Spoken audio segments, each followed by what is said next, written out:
Toi, comment la publicité pour le complexe militaro-industriel, là, il a envoyé son nouveau missile, Poutine, nucléaire balistique, là. Ok, il n'était pas chargé, c'était à blanc, mais ça fait une jolie photo, ça fait une jolie publicité pour vendre son missile dans le futur, tu comprends?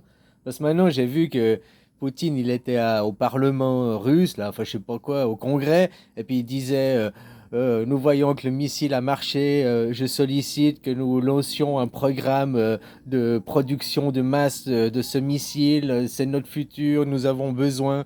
Donc tu vois, la guerre, elle est très bénéfique pour la Russie aussi, puis son économie. Il y en a qui disent elle est au bord du gouffre, d'autres, ah, la propagande, voilà quoi. En tout cas, la belle publicité pour les compagnies d'armement, hein. Belle publicité aussi, la guerre, maintenir les peurs pour pouvoir lancer un programme de missiles, un nouveau programme de missiles. Puis tu vois, on voit aussi, non, on fait pas des nouveaux missiles, on s'arrête là, et hop, ils font des nouveaux missiles, quoi. Hein, on ce que les gens ils disent. Tu vois, des fois, c'est bien de faire crever l'abcès, créer une guerre, créer quelque chose pour, pour faire sortir les gens des gants, pour faire sortir, pour voir vraiment ce qu'ils ont, quoi. C'est comme Poutine, comme je te disais. Pourquoi ils le poussent? Chaque fois, ils franchissent la ligne, ils franchissent la ligne. Puis Poutine, à chaque fois, depuis le début, il dit menace nucléaire, menace nucléaire. Ok, mais il fait pas. Ça, c'est comme ta maman, ton papa qui dit ouh, attention, je vais te gronder, je vais te gronder. Puis, hein, il gronde pas, quoi. Mais il menace direct du pire pour hein, se faire respecter, quoi. Mais à un moment donné, sa parole est en jeu. Il va devoir passer, bah, c'est ce qu'il a fait avec le missile balistique, là. Il a dû passer à l'étape supérieure pour montrer qu'il avait une parole, que, hein. Mais en même temps, c'est de la publicité, quoi. De la publicité pour aller au Congrès. Nous devons, ce missile marche bien. Nous devons fabriquer la production de masse. Nous devons le financement pour un programme de masse. Tu vois? Enfin voilà, quoi. Ah, merde, faut plus que je dise la guerre, la paix en Ukraine. Tant que tu utilises le mot guerre, bah tu mets des bûches dans ce foyer. Je suis pour la guerre ou je suis contre la guerre. Dans les deux cas, tu as utilisé le mot guerre. Alors t'as meilleur temps de dire je suis pour la paix ou je suis contre la paix. Si t'es contre la paix, c'est que t'es pour la guerre. Hein? Comme si t'es contre la guerre, c'est que t'es pour la paix. Mais tes mots, tu dis je suis contre la guerre. Ouais, mais tu dis pas je suis pour la paix. Et puis il faudrait dire la paix en Ukraine. Oh, tu vois, la paix en Ukraine. Ouais, il y a encore des conflits pendant la paix en Ukraine. Mais ça va mieux, la paix en Ukraine. Ah ouais, ouais, j'aime bien la paix en Ukraine. Ils sont en train de faire des débats pour la paix en Ukraine. Oui, puis la paix en Ukraine. T'as entendu la paix en Ukraine? Ah, ils ont encore fait une offensive pour la paix en Ukraine. Ouais, la paix en Ukraine, quoi. Toi, tu mets des bûches dans le mot paix.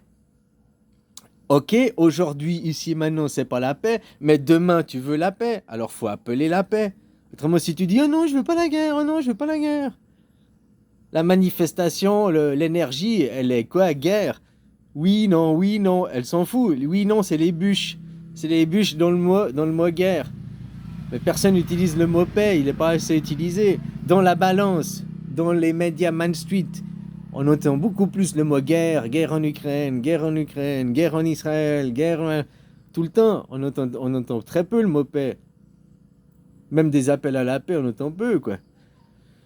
Hein? Alors les journalistes, ils devraient utiliser le mot paix. Oh, pour la paix en Ukraine, pour la paix au Moyen-Orient, pour la paix en Israël, pour la paix Palestine, pour la paix. Au lieu d'exciter les gens aussi, tu vois, hein, la manipulation des masses. Mais comme je dis, si tu veux renaître et avoir les mêmes conditions parce que tu refais la même culture, il faut recréer les mêmes conditions, avoir le même terreau, avoir le même environnement. Il y a 100 ans en arrière, il y a eu l'épidémie espagnole, la grippe espagnole, et là, il y a le corona. C'est le même point de l'histoire. Pour les énergies, pour la même culture, pour refaire les mêmes cultures. Il y a eu les mêmes semis, tu comprends?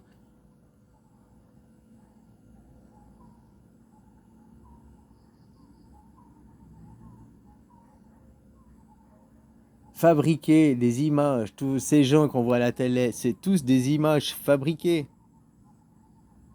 Ils ont peut-être pas ces vrais noms donné une vraie identité, ils ont peut-être une autre identité de la télé. Après, il y a peut-être du vrai, du faux. Les infos, informations, l'information, ce serait de vérifier. Là, faire confiance à des journalistes télé qui sont en réalité des propagandistes, c'est pas trouver et chercher l'information, quoi.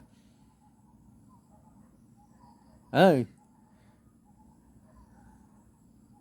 Dans le monde à Judas, là. De toute façon, leurs livres, ils sont tous inversés. Hein? Ils s'octroient des droits, comme je te dis. En Suisse, le droit fédéral prime sur le droit cantonal. Et tu peux améliorer le droit, les conditions de droit, donc rendre plus libres les gens, on va dire, mais tu peux pas dégrader le droit, quoi. On interdit la torture au niveau fédéral, le droit fédéral interdit la torture. Au niveau cantonal, tu peux pas l'autoriser. Si au niveau fédéral, il n'y a pas l'autorisation de conduite est gratuite, il n'y a pas de demande spécifique pour, eh ben toi tu peux. Ah, c'est peut-être parce qu'il n'y a pas oui, il y a une case pour, vu que c'est pas écrit. Le canton ne peut pas demander un permis. Vous pouvez pas, puisque il n'y a pas de permis fédéral. Le permis fédéral, c'est une vignette qui est pour la voiture. Tu veux faire une vignette cantonale, tu as le droit. Mais après, vous essayez de devenir des rois à la place du roi. Faut se méfier, les Suisses. Les cotons, ils nous niquent. Hein. Tout ça aussi pour faire vivre les cotons, qu'ils aient besoin d'argent, c'est une chose. Mais faire vivre une classe élitiste au crochet des autres, c'est une autre. Hein. Moi, j'aimais bien que la politique, ils gagnaient une bouchée de pain là, et tout, puis que c'était un travail additionnel. Ils travaillaient, ces gens, et puis la politique, c'était occupationnel, c'était en plus de... Comme je dis, hein, avant 40, 50 ans, on devrait dire, mais t'es trop jeune pour la politique, va boire des verres, va faire quelque chose d'autre, reviens plus tard. Ouais, mais je suis le meilleur de ma classe, je suis sorti de l'ENA, je suis un château Pétrus. Ouais, t'es peut-être un château Pétrus, mais tu viens d'être fait, un château Pétrus de 1 an, quoi. Un château Pétrus qui a 10 ans d'âge, qui a une bouteille, qui a de la maturité, c'est toujours un château Pétrus, mais il est beaucoup meilleur que tu l'ouvres, quoi. Il a beaucoup... Tu comprends? Puis il y a des vins, c'est pas des châteaux Pétrus, et ils sont excellents aussi, hein. Donc voilà.